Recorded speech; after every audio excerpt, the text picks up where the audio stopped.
আমার কাছে টিকিট আছে। ওদিকে কোথায় যাচ্ছিস? তো বন্ধুরা চলে এলাম আরো একটা নতুন মিনি ব্লগ নিয়ে। তো আজকে আমরা কি কি করব সব তোমরা এই ভিডিওতে দেখতে পাবে। তো চলো ভিডিওটা লাস্ট অবধি দেখতে থাকো।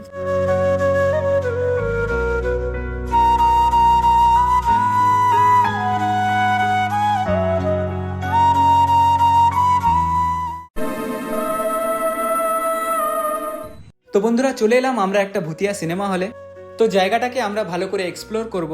আমি এই সিনেমা হলে অনেকবার এসেছি কিন্তু তোমাদের দেখানো হয়নি, তো আজকে তোমাদেরকে দেখাবো। তো চলো দেখতে থাকো। তো বন্ধুরা এই সিনেমা হলটা প্রায় 30-40 বছর ধরে বন্ধ আছে। আর এই হলটা আগে অনেক জনপ্রিয় ছিল। এই হলটার নাম চিত্রালয় সিনেমা হল। এটি দুর্গাপুরের চিত্রালয় মেলা ময়দানের অপোজিটে অবস্থিত।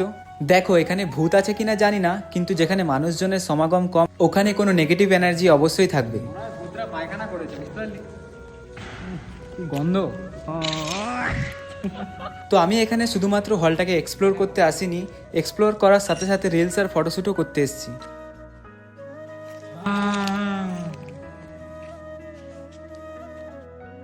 আর আমি দেখলাম এখানকার ভূতগুলো অনেক স্মার্ট, মানুষের থেকে অনেক এগিয়ে। মানে ভূতরা যে এত নেশা করে এটা আগে জানতাম না, এখানে এসে দেখলাম।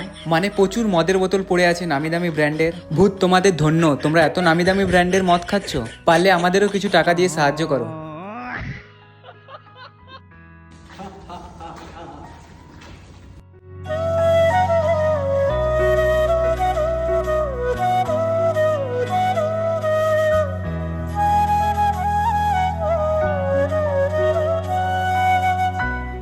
তো আমাদের মোটামুটি শ্যুট করা কমপ্লিট।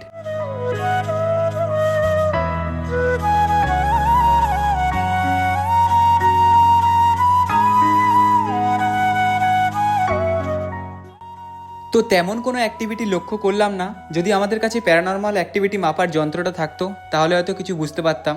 শুধু যে কোনো ফাঁকা জায়গায় একটু গা ঝমঝম করে ওরকমই ফিল করলাম। ভূতরাও আজকাল মদ টদ খাচ্ছে, মনে হয় ভূতের গার্লফ্রেন্ডের সঙ্গে ব্রেকআপ হয়ে গেছে। কে বই দেখতে আসবে এই হলে? যারা এই হলে বই দেখতে চাও, নতুন বই লেগেছে, চলে আসবে। যারা যারা রঘু ডাকাত দেখতে চাও তারা চলে আসবে। আমার কাছে টিকিট আছে, দেখে যাবে, ঠিক আছে? স্পেশালি হলটার টিকিট আমি রাখি। তো ভিডিওটা এতটাই। ভিডিওটা কেমন লাগলো সবাই কমেন্টে জানাবে, আর চ্যানেলটা সবাই সাবস্ক্রাইব করে নেবে, আর আমার ফেসবুক আর ইনস্টাগ্রামে ফলো করতে একদমই ভুলবে না। তো আমাদের শ্যুট করা কমপ্লিট। তো ভিডিওটা লাইক কমেন্ট শেয়ার করে দেবে।